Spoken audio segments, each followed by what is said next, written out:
Good evening and welcome to the July 23rd, 2024 New Bern Board of Aldermen meeting. We appreciate those of you who are present with us tonight and those who have joined us via our broadcast and social platforms. The invocation tonight will be given by Apostle Tracy Bryant of Moment in Truth Ministries. Apostle Bryant is a member of East Coast Coalition of Pastors. Apostle Bryant. Good evening. Thank you, Alderman Hazel Royal. Let us pray. Our Father and our God, we want to say thank you first for allowing us to assemble here tonight collectively, Lord God, concerning our city and the communities in our city. Father, I ask that you would lead each member of this board to make the best decisions, God, led through and by the Holy Spirit. God, that they will make the best decisions for our city. Lord, we just ask that you would have them to be on one accord tonight. And God, we'll forever praise you. We realize, God, that the city, we would love to have peace and harmony throughout the city of New Bern. And in order for us to have peace and harmony throughout the city, it comes on the best decisions that we make for it. So, God, we thank you and we praise you for each person here and each person that will come and have a word through this mic, Lord God. And we just bless you for every wonderful blessing that you've already given us. And it's in Jesus' name that we pray and give thanks. Amen. Amen. Please join us in standing for the Pledge of Allegiance. I pledge allegiance to the flag of the United States of America and to the republic for which it stands, one nation, under God, indivisible, with liberty and justice for all. Madam Clerk, would you call the roll, please? Alderman Creel. Here. Alderman Astor. Here. Mayor Pro Tem Royal. Here. Alderman Kinsey. Alderman Best. Present. Alderman Brinson. Mayor Odom. Thank you. Item number 3, approve the agenda. So moved. Second.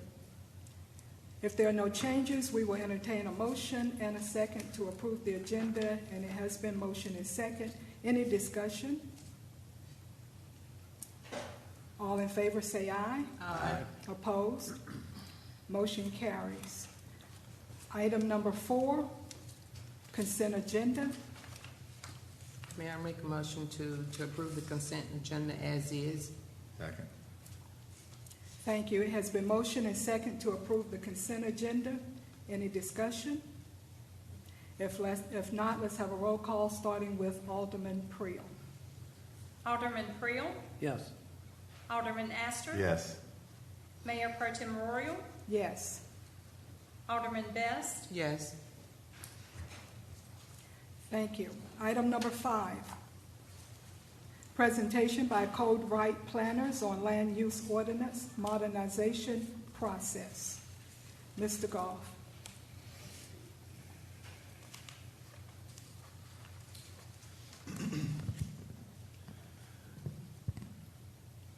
Good evening, Madam Mayor Pro Tem, board members. My name is Chad Meadows. I'm principal of CodeWright Planners, and I'm here to spend the next 10 minutes or so going over where we are with the renewed New Bern Land Use Ordinance update. So with that, I will get underway. Talk a little bit about the project background, goals, etc., where we are in the project right now, which is the code assessment stage, and then where we go from here. This is a screen capture of the project webpage, and I put it up here to remind you that all of the information that I'm presenting today, plus all of the information that we've prepared over the preceding couple of months, is on this webpage, www.re-newbern.com. So please do check the webpage out. It gives you all of the information, including details on our next trips and what we're doing with public participation. So great resource.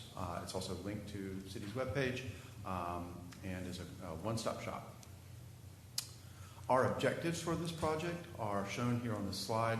There are a few others, but I want to focus on our objectives and specifically bringing greater sustainability to the development that's here in New Bern. Supplementing your development regulations with more graphics, better graphic communication strategies.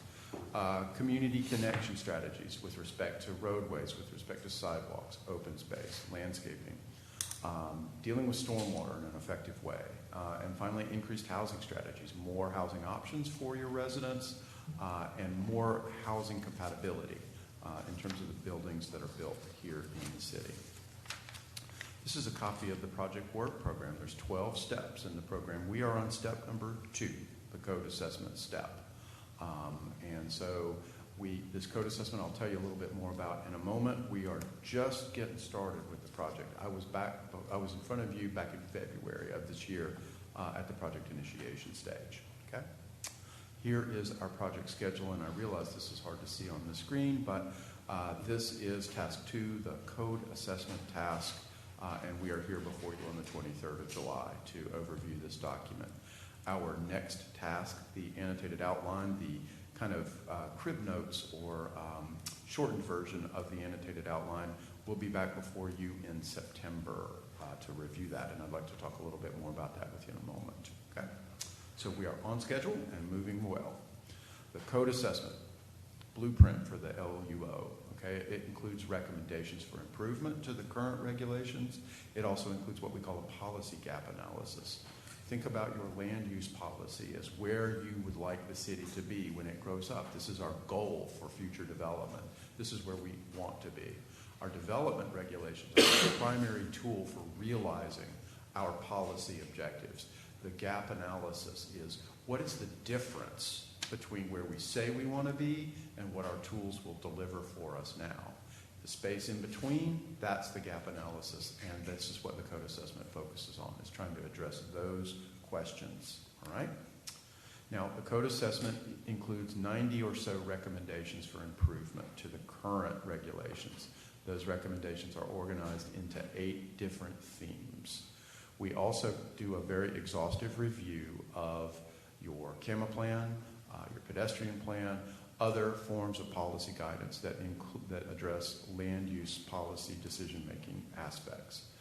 We also review in great detail your current LUO, your current land use ordinance, and the recommendations that we would make for change based on the project goals, best planning practices, and what your policy guidance calls for. I'm going to talk very quickly about some of these key themes. Okay? The first is making the regulations more user-friendly, intuitive structure, more navigational aids, replacing some of the long sentence, the prose paragraphs with short numbered sentences, etc. Making the document easier to read, easier to understand. Enhancing graphic communication, a new layout, more graphics, procedural flow charts, more images of what the standards mean and how to comply with them. Efficient and predictable development review procedures, uniform procedural structure, adding missing procedures that should be in your current regulation today or that are being practiced but aren't codified. More pre-application conferences, more measurable review criteria, getting rid of surprises in the development review process. Okay? Adding incentives and flexibility where that makes sense. Incentives for the kinds of things that your policy guidance is calling for. Flexibility to address some of the difficult sites that remain. Okay? A lot of the vacant sites that are left here in New Bern are the sites that are difficult to build. And those are the ones there where we've had trouble applying regulations. We need flexibility. We need practical, real-world solutions to help solve some of the problems that these difficult sites present to us. Okay, so we want to incorporate incentives and flexibility. We want to broaden our fee and lieu system.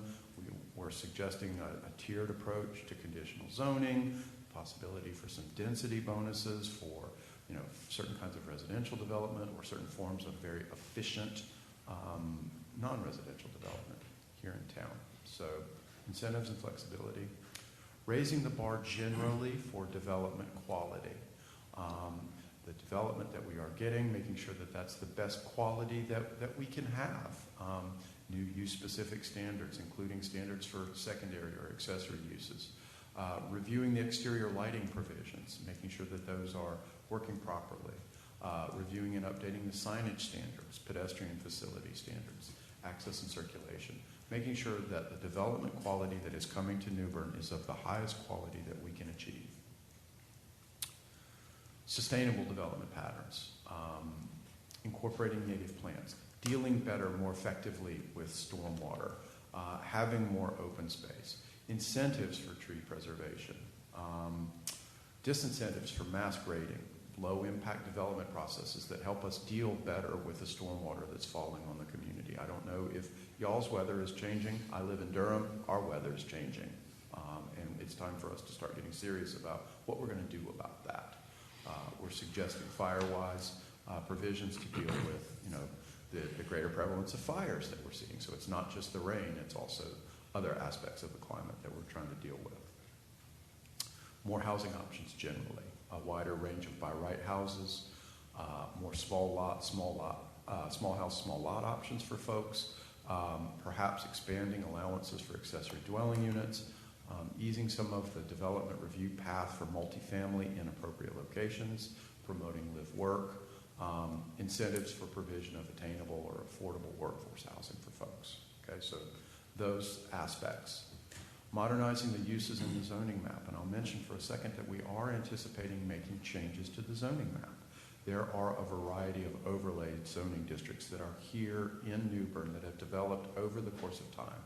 We're now at a place where the application of these numerous different development standards has made the regulatory review process overly complex. Staff is having a hard time explaining it, your residents are having a hard time understanding it, and it's time to simplify things. One of the things that we want to do is simplify that, turn some of these overlay districts into basic standards, turn some of these overlay zoning districts into new base districts.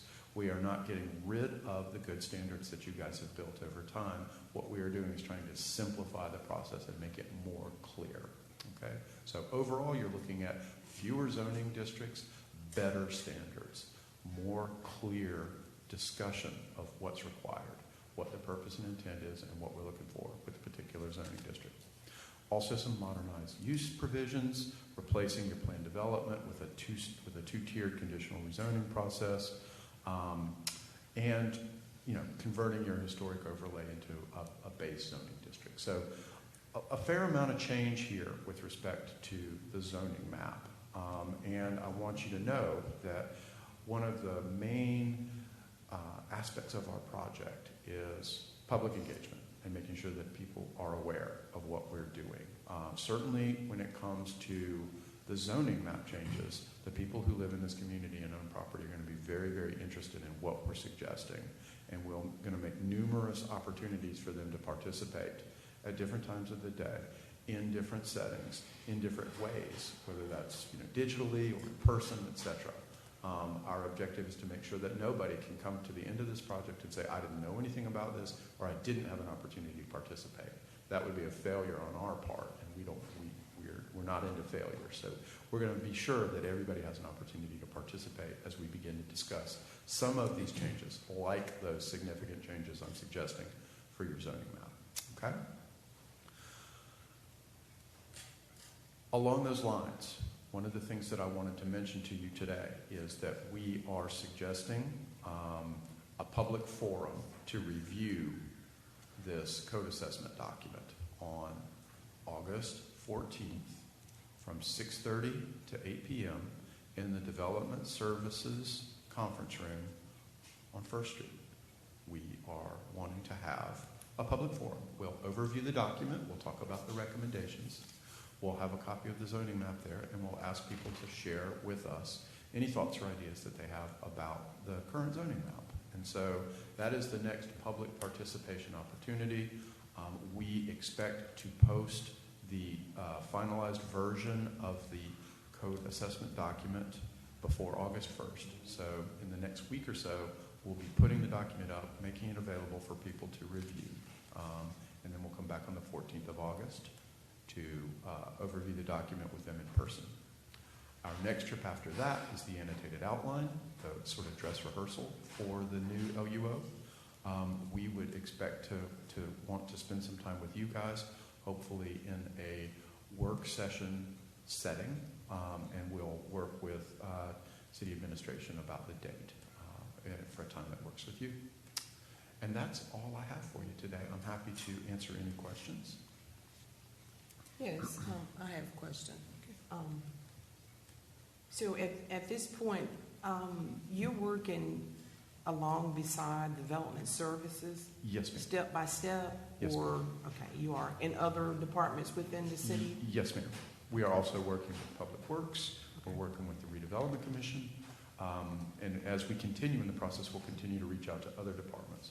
We're also working with the development community. Okay. We expect to be working with neighborhood representatives, et cetera. So we really do want to have everybody be involved in this. Okay.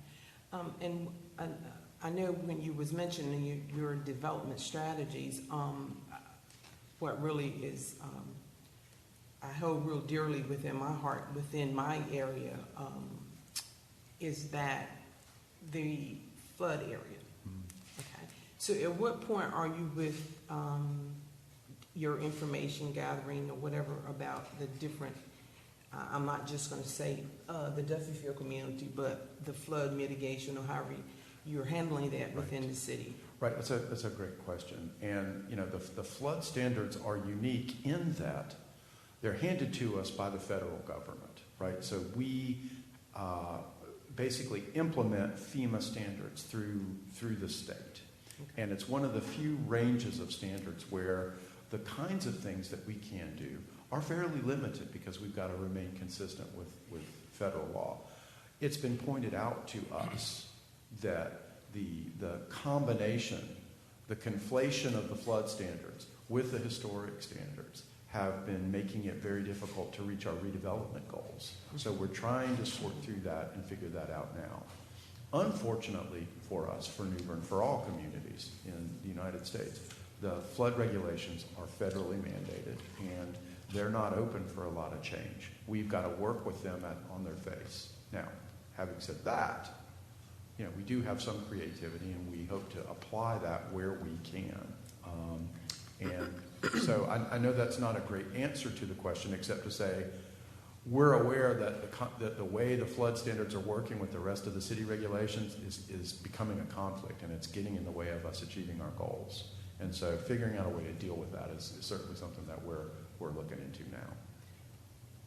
And my next question is this. I know there was a session here where you said you was going to be adding a new redevelopment within the 5 Points area. Can you explain that, please? I'm very happy to. Yes, it's a great question. So right now, the way that the city is implementing the redevelopment provisions in the 5 Points area is through a overlay district. Okay? And so this overlay district is a set of provisions, setbacks, configuration requirements that are applied in addition to the base zoning district provisions that also have setbacks and use standards associated with them.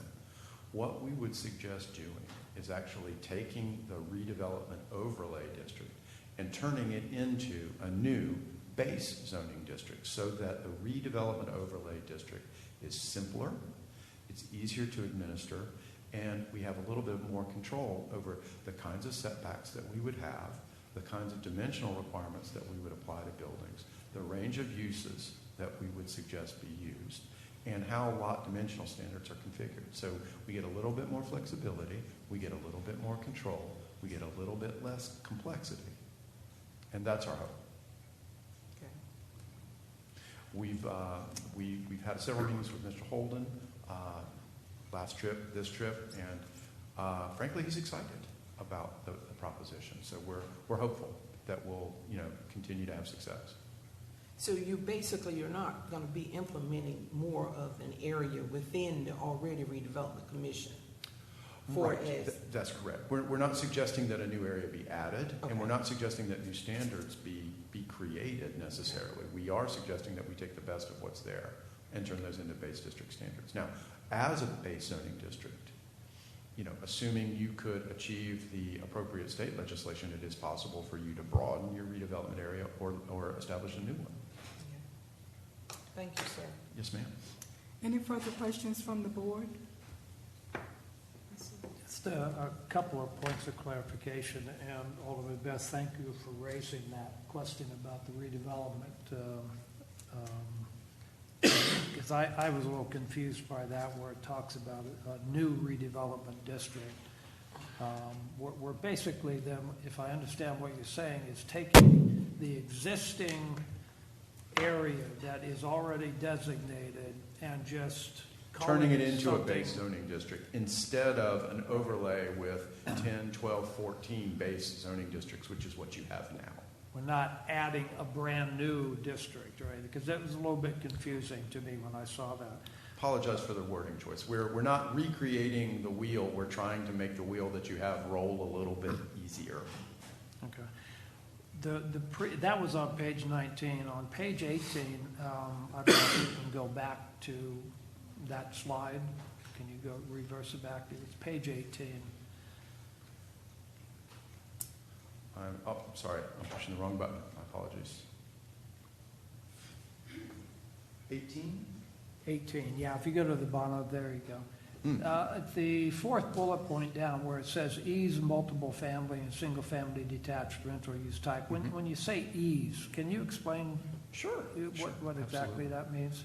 So in this context, the use of the term ease means to go into the establishment procedures for these kinds of uses, review them, and simplify that process where we can. And one of the ways that we do that is by adding additional clarity, additional standards, and delegating staff to make those decisions where that's appropriate. Now, we don't have the language yet, and once we do, there'll be plenty of opportunity for discussion about that and revision. But what we would suggest to you is that we attempt to make it easier in the appropriate places to establish multifamily and what I'm calling single-family detached rental uses. Let me explain what I mean by that. One of the use types that we're now seeing that is new are developments coming in where single-family detached homes are being built, but instead of them being built on individual lots, it's built on one large tract. Those single-family residential structures are available only for rent. They are not available for fee simple purchase. This is a new use type. It is essentially, for lack of a better word, a manufactured home park, except they're site-built homes, not manufactured homes. They're not on their own individual lots. They're not on leaseholds. They're on one parcel that's owned by one agency who rents those homes to people who are looking to live in a single-family home. This is a new use type. It's been in place in Florida and California. It's now starting to be built here in North Carolina. It's not a use that's envisioned in your current ordinance, and so we're trying to ease the ability to establish that kind of a use type here in New Bern, assuming, obviously, that the aldermen are acceptable with that kind of use type. It's certainly something that we're seeing more of. So that's what that second part of that sentence means. Okay. Well, that is certainly something that I'd like to see much more detail Sure. on at Absolutely. some point in time, and I assume that we will get that. at Oh, some yes. point in time. Absolutely. Can you move to the next slide? I think it was 19. Is this the one?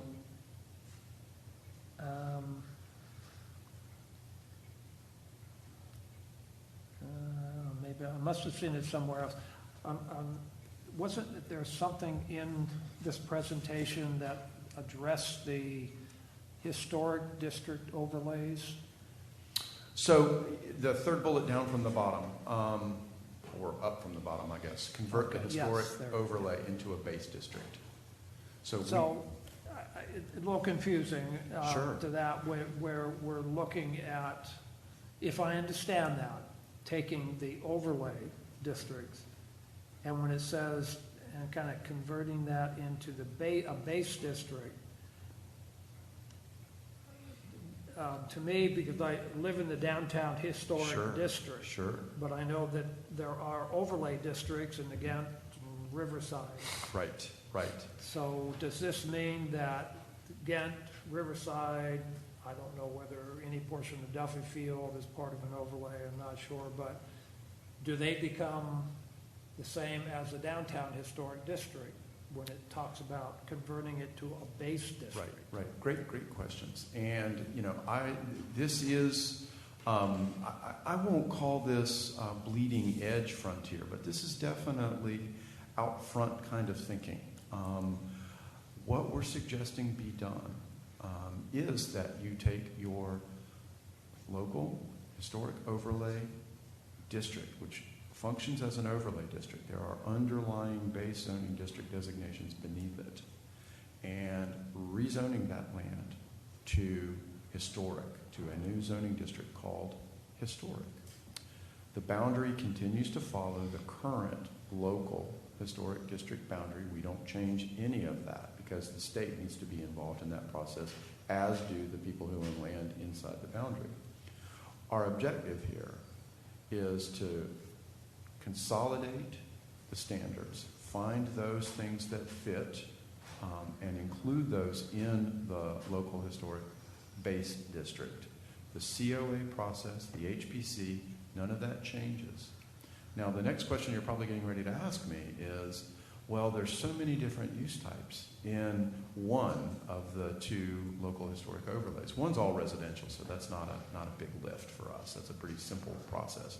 One has commercial and residential. And what do we do about the dimensional standards? What do we do about the uses? These are very different characters, and we agree. And one of the things that we're exploring is the possibility of a sub-district flavor. So you've got a historic commercial and a historic residential.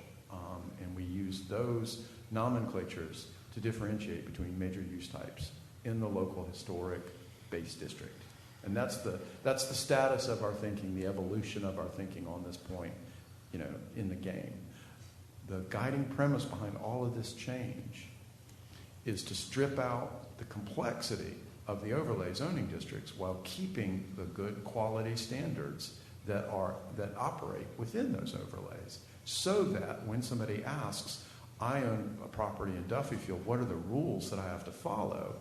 A person can answer that question without having to look in 7 different locations at 7 different sets of standards, because of all of the different overlays that come into play and interact with one another and create a real web of complexity and potentially even some unintended negative consequences for those landowners.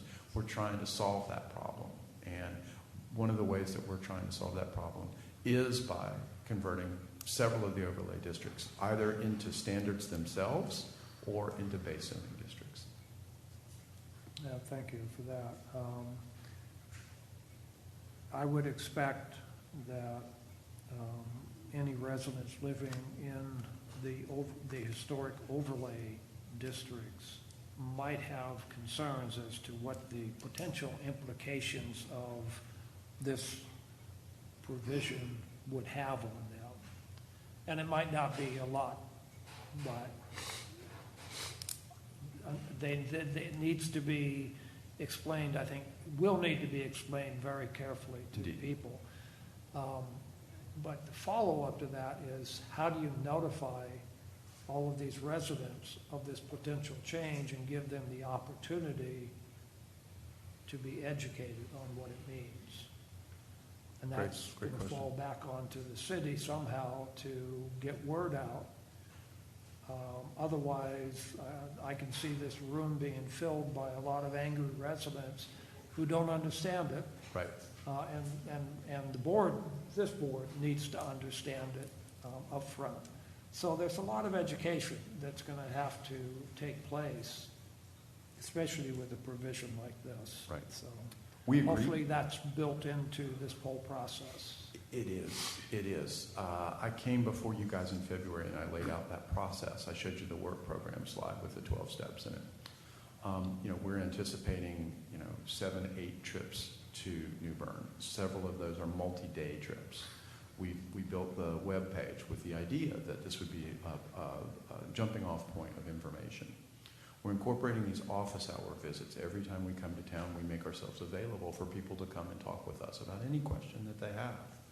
We're doing this public forum, which is not in the scope, but we felt it was important to add this into the process. I suspect that we'll do a similar sort of thing with this annotated outline thing. So we're committed to making sure that people understand what we're suggesting. We're open to people's ideas about how do we solve this issue, this problem, and make the development regulations work for everybody, while at the same time protecting, the things that you guys have established and making sure that compatibility reigns supreme. So I absolutely agree with you that this will take education and it will take outreach, and people are going to have to come and learn about the project. We'll make those opportunities available, and we sincerely hope that people will avail themselves of those opportunities and not wait and not sit in the background and then show up in this room angry without having heard about why we're suggesting what we're suggesting and what the benefits might be. So that's our hope, and we'll certainly create the opportunity. Hopefully we can get the horse to drink from the trough when the time comes. Okay. One last real quick question. In the timeline that you opened up with for phase 2, did you have a public hearing yesterday? We did not, and so what we decided to do was move that to 8/14. And the reason for that is we wanted to be sure that staff had ample time to review what we had suggested. We wanted to be sure that we'd had a chance to hear from folks who have concerns about this before we make the final revisions to the code assessment and present it to the public. So we felt like we needed a little bit of extra time. So office hours today, public forum in a couple of weeks. Okay. Now, I was just curious that if you had it, whether anybody showed up. But so. I'm beginning to think that a lot of people are going to show up. It's pretty common not to see folks come to these sorts of things generally, but I'm hoping that New Bern has motivated population and that folks will choose to avail themselves. And they'll find us to be a willing listener, a willing partner. And if they've got suggestions, we're all ears. Okay. Absolutely. Thank you. Did you give a date for when the public meeting will be at Development Services? August 14th. August 14th at 6:30 p.m. 6:30 to 8. And we'd love to have a problem of not having enough chairs. That would be great. Any further discussion from the board? I have one final question. From all the objectives that you've laid out and you've outlined, what is the most immediate next step? The most immediate next step is for us to present these 90 recommendations in the code assessment to the public and get their feedback. That's the most immediate next step. Our next step with you, with this body, is work session to review the annotated outline, the Cliff Notes version of the UDO, with some of the detail about permitted uses, some of the detail about procedures, and some of the detail about the zoning district translations that we're suggesting. That's next, and we'd like to do that with you in the early part of September. Thank you very much. We appreciate that, Mr. Meadows. Thank you. Thank you very much. Look forward to seeing you guys again. Thank you. Thank you. Item number 6, conduct a public hearing and consider adopting an ordinance to rezone 3402 and 3402-A Trent Road from C3/C4 to C3. Mr. Goff. Evening, Mayor Pro Tem and Board. So our item for this hearing is the rezoning of 3402 and 3402A Trent Road. That case number is REZ 2870-2024. The request summary: the applicant is Tar Heel Building Systems and the owner is Tyson and Hines Investments. Again, this is located along Trent Road and the parcel identification numbers are shown. The current zoning for these two properties, they're currently split zoned. And what that means is that both individual properties have two different zoning districts. They both have C3 and C4. The proposal tonight is to rezone those two properties to just C3. Those parcels total 1.89 acres. This vicinity map shows its location. It's in between two streets, and it is located on the north side of Trent Road. This photo shows both the sign of the business as well as our public notification. We posted the sign on the property on July 9th. And this vicinity map shows a buffer which shows all properties within 100 feet that were notified with mailed notice. And this summary of the C4 zoning district, it is a commercial zoning district. It is centered around the neighborhood size commercial uses, so your convenience stores and general retailing of goods on a smaller scale. The C3 zoning district offers more traditional commercial uses that you find along more busier corridors, but they're not necessarily highway volume. So it's suitable for areas of growth and population concentration. This use comparison table shows typical uses that are permitted by right as well as special use in both zoning districts. Some are similar, some are different. Some of the things that are similar, such as single-family detached dwellings, both of those have those permitted by right. And a lot of the retailing uses are also permitted by right. Some things that differ might be in the C4 zoning district, no substantial carry-out service, no outside consumption. Some other things you might find at the very bottom, C3 allows for marinas by right, C4 allows them by special use. So there are minor differences. Excuse me, may I interject before you? Can you go back to that slide, please? Yes, ma'am. Can you explain to me what is permitted by right? What does that mean? So on this particular table, anything that is permitted by right shows a Z. Okay. And when that's permitted by right, you do a standard permitting process. You would fill out an application with development services. We would review that application, and we would have, in the case of something commercial, development services would have a DRC committee meeting. All the different agencies that have a role at that table will present what requirements need to be met, if any, and we would address those before being granted the ability to apply for a building permit. Okay. When you're talking about something as a special use, that's a little bit different. Yeah, okay. Thank you. Yes, ma'am. And so this is the existing zoning map. The two properties are outlined in blue. You'll see that it's split from the left side and the right side. They are two different colors. So the left side, the lighter pink, is C4, and the right side is C3. That's the example we're trying to set with the split zoning. So if approved, both of those properties would be just the dark red. And the future land use category that this is identified as is developed. So these uses are typical within the developed category of our future land use plan. And this summary goes over exactly what the developed category shows in the future land use plan. So some examples of this would be higher densities for residential uses such as multifamily and planned developments. The intensities vary based on the zoning district, however. So although we're calling this developed and it encourages development, the Bay zoning districts still regulate what's actually allowed and how intense that's allowed. And again, the aerial imagery of this property shows that there are actually buildings on this property. In the previous photos of the sign, you can see the business that is present. And this is across from, I believe this is actually a pediatrics business. Dermatology. Dental? Dermatology. Dermatology. Eastern Dermatology is across the street. And again, these are just existing conditions on the site. You can see the existing building as well as its sign. Some considerations for this item. The meeting for the Planning and Zoning Board was held on June 20th, and it was voted for to recommend approval, and that was unanimous.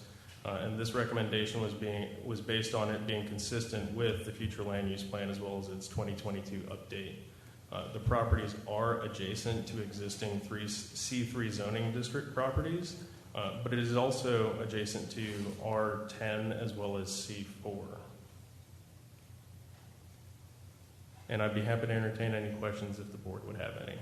Could you go back to a map? Because I just want to see within the area, is it basically already consist of more C3 than Or is it totally allotted? So to the Because that- southwest, there is more to the southwest, there's more C4. To the east, there's C3. If we're jumping over that neighborhood that's zoned R10, you'll see some more C3 as well. And across the road in white, that isn't within our jurisdiction. That's actually the county. Okay, so the yellow is residential and the red Correct. is C. Okay, thank you. Yes, ma'am.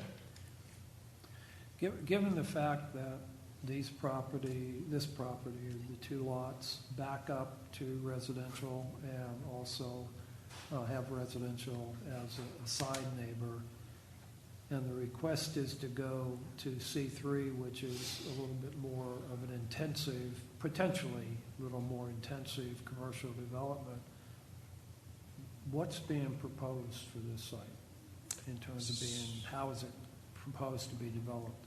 So for a straight rezoning, we aren't actually asked, we don't ask exactly what is going on with that particular property. Conversations might be had of, what zoning district might be appropriate for a certain business, but that isn't something that's disclosed on the application, as that's not part of a straight rezoning process.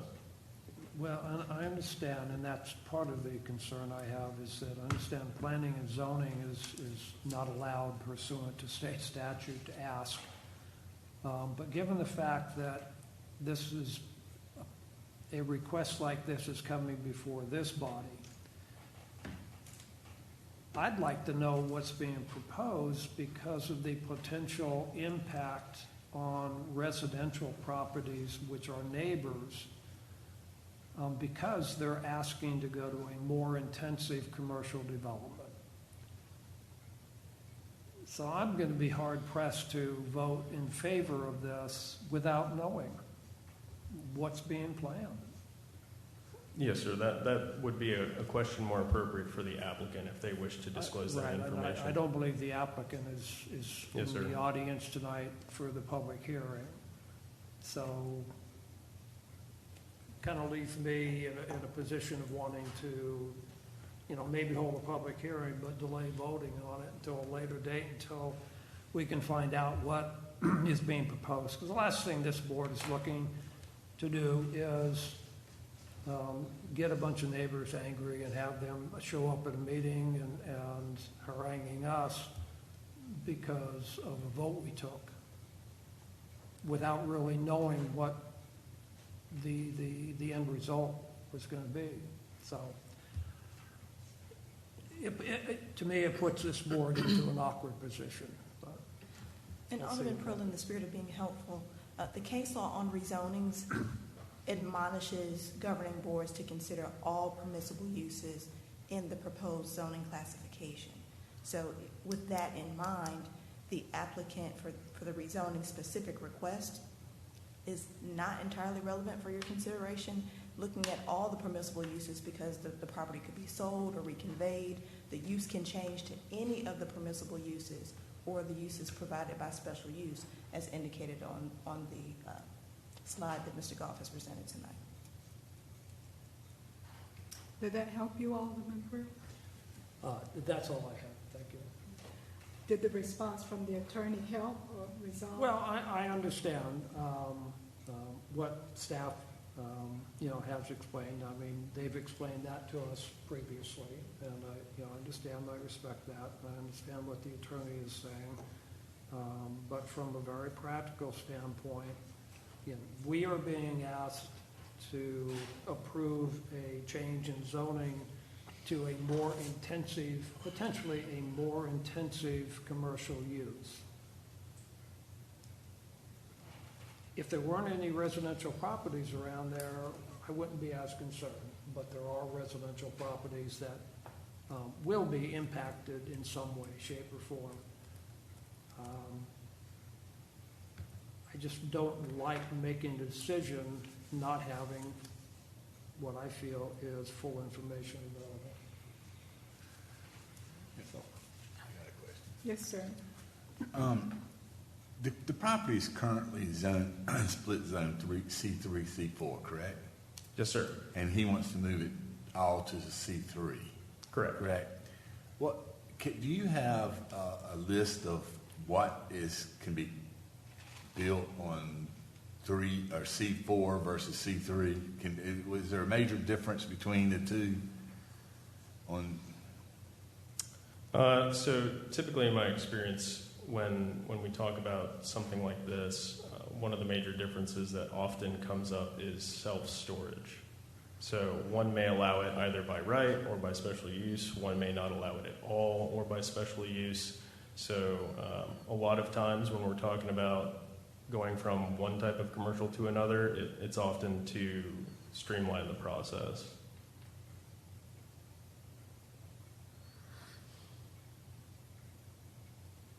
So the defining difference is storage between the two zonings? That could be one, yes, ma'am.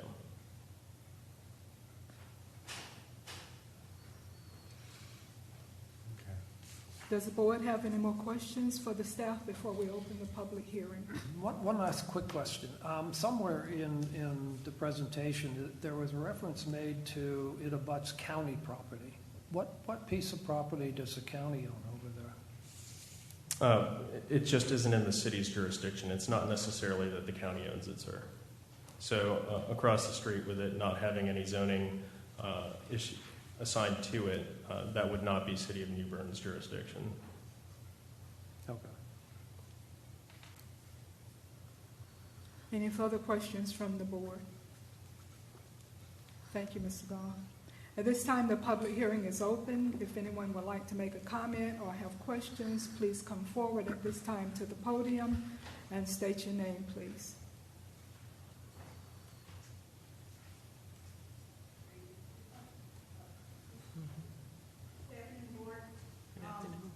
Microphone. Sorry. Good afternoon, Board. I'm curious if Development Services, if you ask them a question, are they required to respond to what was said during the Planning and Zoning Board? If so, the applicant told the Planning and Zoning Board that the back of the parcel was going to be used for conditional storage, just so you know. Thank you. Thank you. Excuse me. You were saying that this was discussed at the Planning and Zoning Board meeting? Yes, and at the applicant, a representative for the applicant, Tar Heel Building Systems, told the New Bern Planning and Zoning Board that the back of the parcel was going to be used for conditional mini storage during the public meeting. So. Thank you for the information. Thank you. Did that help you any, Alderman Pruitt? Well, that helps to clarify. And understanding what the attorney said is that if we approve the request, doesn't stop the current property owners from selling it to some other entity that plans on putting something else on the property. So and I understand that's just business. But at least that helps, and thank you for pointing that out. Any other public comment? Mayor, if there's no more public comment, I'd like to make a motion to close the public hearing. Second. I have a motion and a second to close the public hearing. Any further comments? All those in favor to close the public hearing, let it be known by saying aye. Aye. All opposed? The public hearing is now closed. Is there any discussion?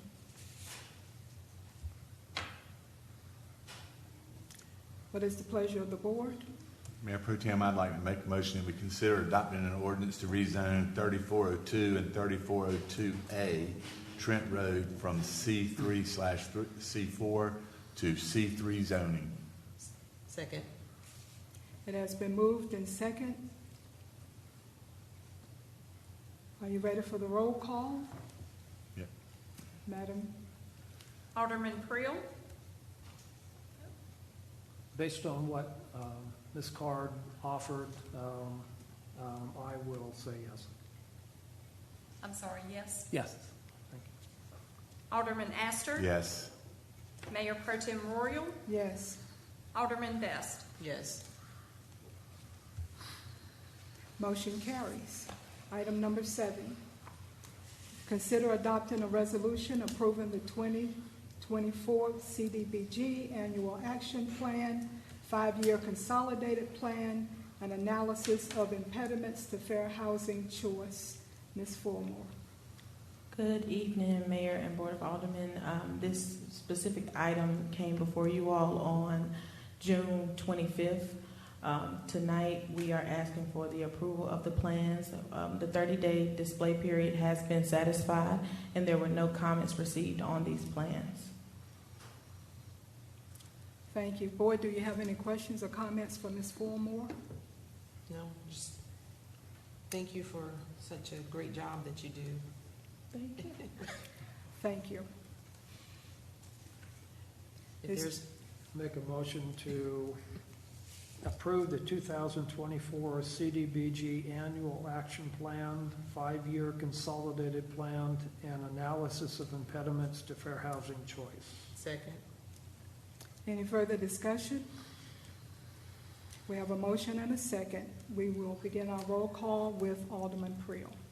Alderman Priel, Yes. Alderman Astor. Yes. Mayor Pro Tem Royal, Yes. Alderman Best. Yes. Motion carries. Item number 8. Thank you.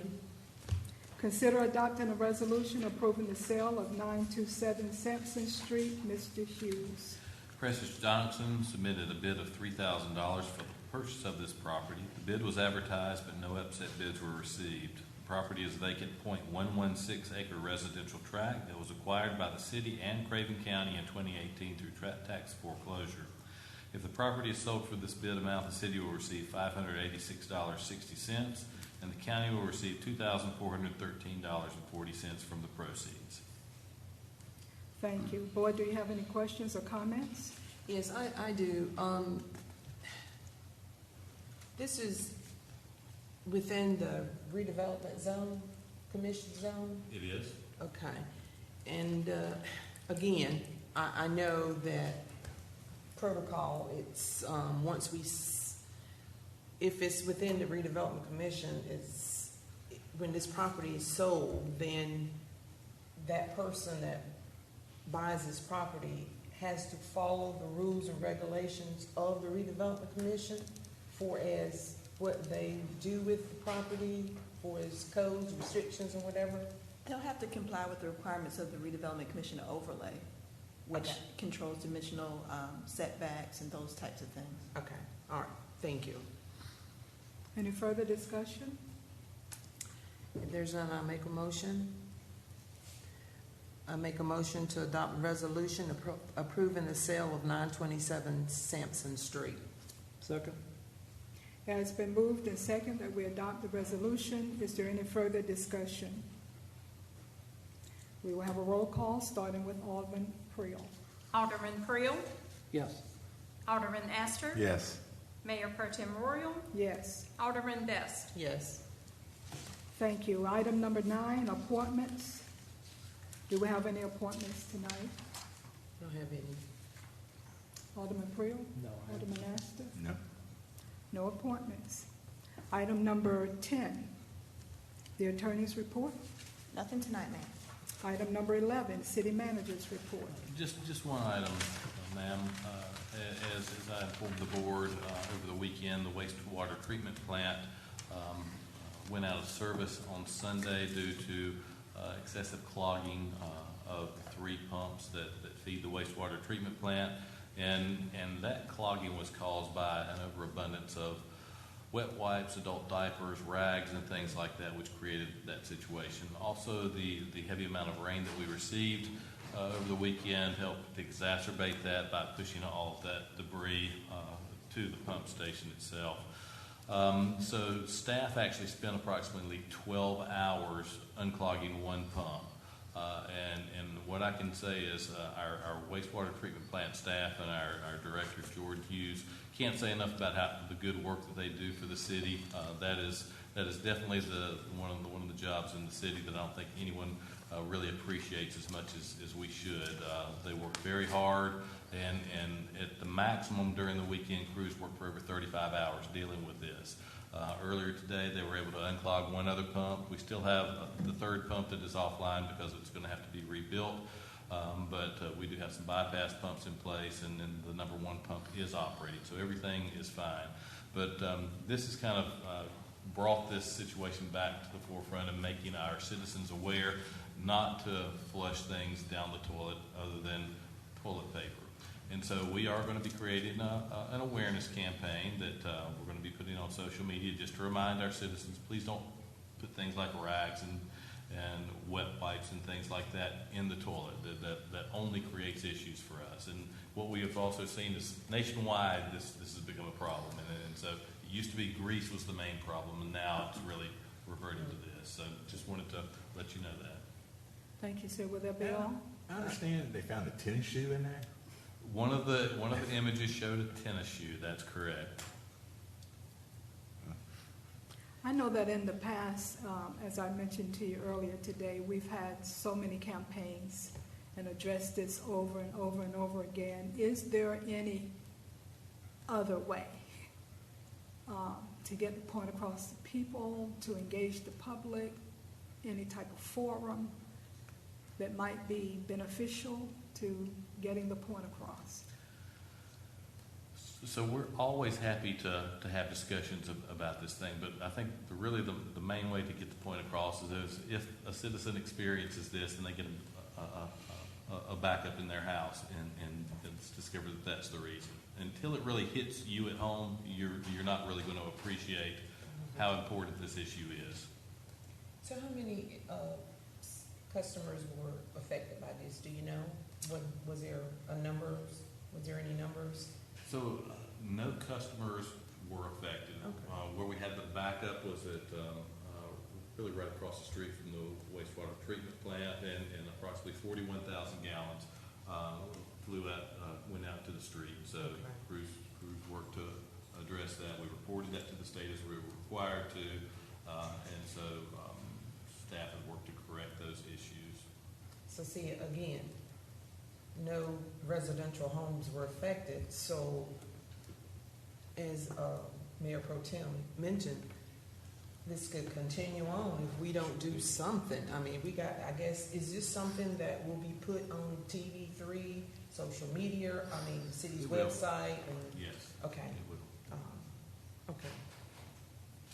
Well, please take this as being tongue-in-cheek, but maybe a good way of getting word out is, and I'm sure all the debris that was removed from the pumps has been disposed of, but if we run into that problem again, and undoubtedly we will, that maybe we need to accumulate that, put it in a very public place as a sort of a monument that will get a lot of visibility, so that people understand what is happening. Yeah.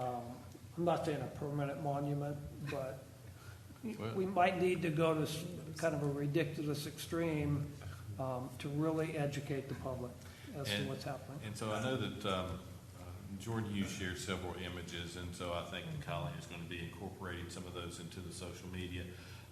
But really, unless you see how much debris they pulled out of these pumps, it's really hard to appreciate, because it was a significant amount of debris that was pulled out, not just a small amount.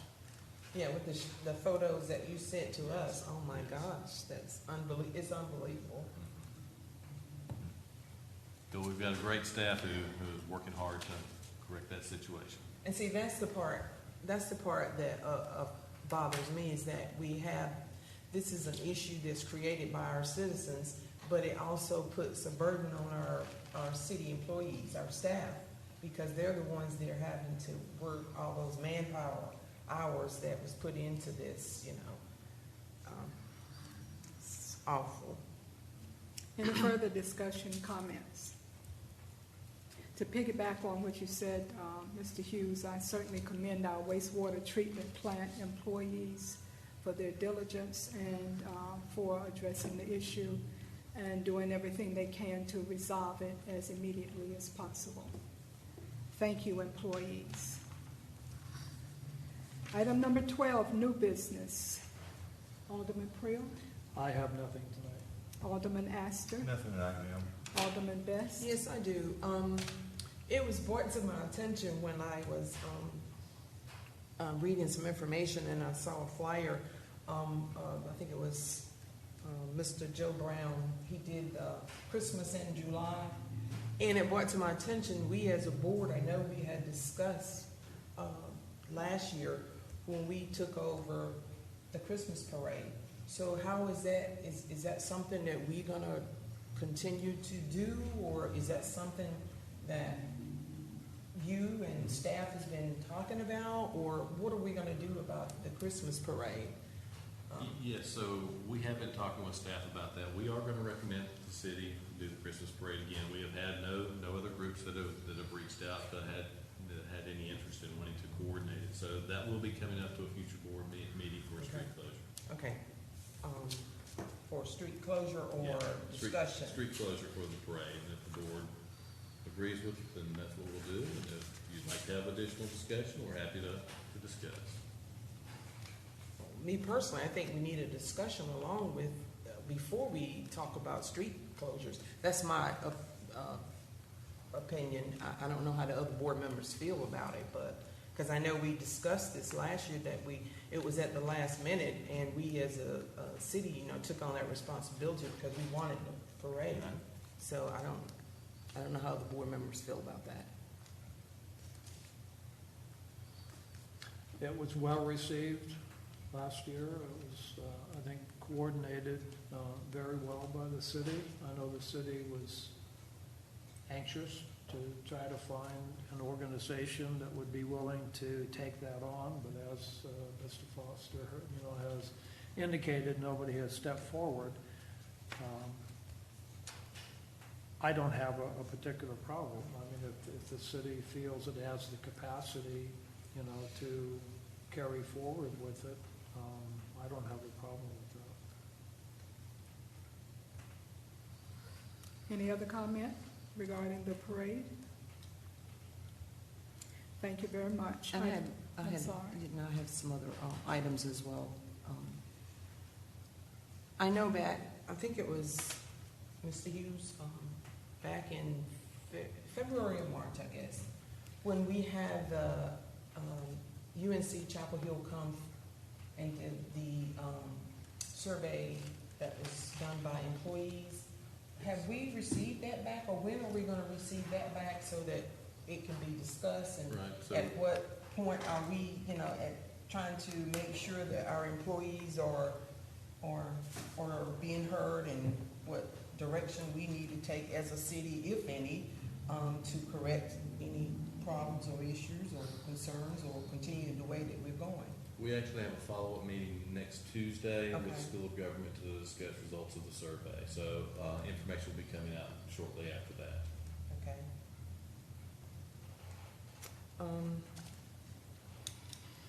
Let's see, I think I had one other thing.